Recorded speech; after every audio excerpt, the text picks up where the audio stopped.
PBI report of 7-year tax break to young people who are in business.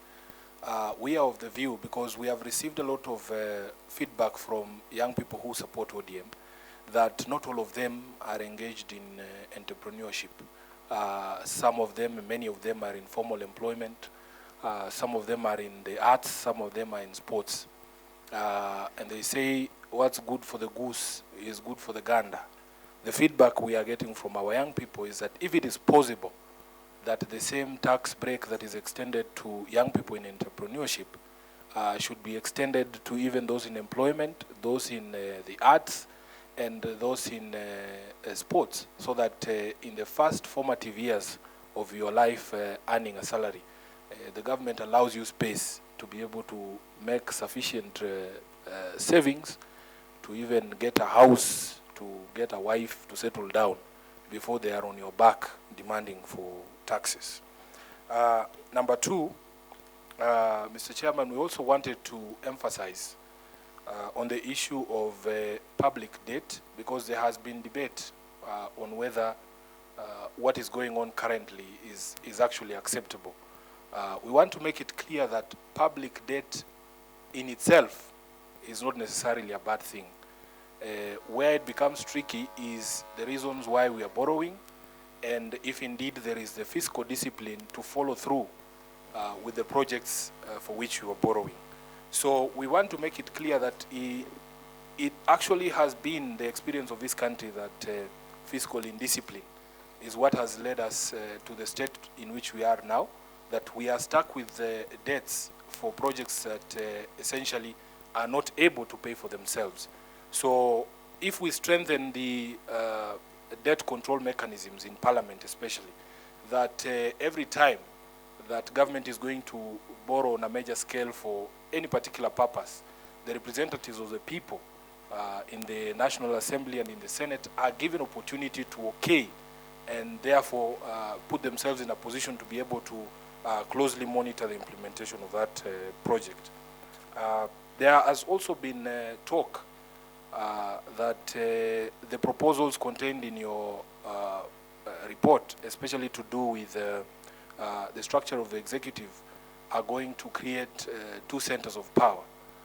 You will see, Mr. Chairman, in the annexure that we have proposed, we have given to our memorandum, it is very clear there that the president shall be the center of power, that the president shall be the head of state, the head of government, commander-in-chief of the Kenya Defense Forces, and the chairperson of the National Security Council.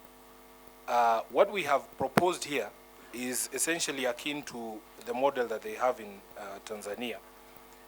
If you go forward, and you will have opportunity to read our memo, the election of the president will remain direct universal suffrage through a secret ballot conducted in accordance with Articles 136 and 138 of the Constitution. And then there shall be a prime minister. This is the proposal that we've made, who will be appointed from a political party having a majority of members in the National Assembly, or if no political party has a majority, who appears to have the support of a majority of the members of Parliament to be Prime Minister of the Republic, and he shall not assume office until his appointment is first confirmed by a resolution of the National Assembly supported by a majority vote of the members. If you go to the functions of the Prime Minister, he shall have authority over the control, supervision, and execution of the day-to-day functions and affairs of the government of the Republic. The Prime Minister shall be the leader of government business in the National Assembly or Parliament, so that it should be very clear that even the proposals that were contained in the report and the proposals that we're making, there will be no conflict, because there are clear delineation of roles and duties between the Prime Minister and the President. And we believe that that should put to rest the arguments on whether indeed there will be two centers of power. Lastly,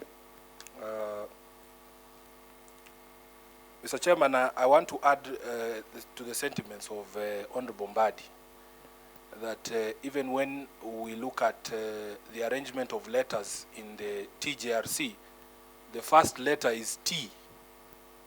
The first letter is T, and is not coincidence.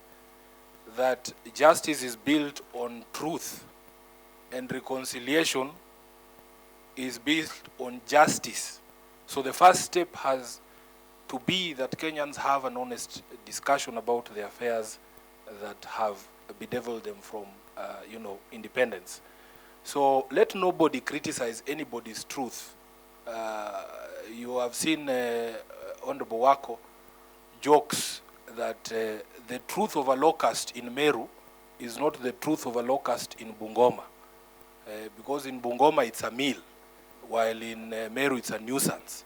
So we must allow everybody to speak to their truth, and it is only through a process such as that that we will move to justice, that we will move to reconciliation.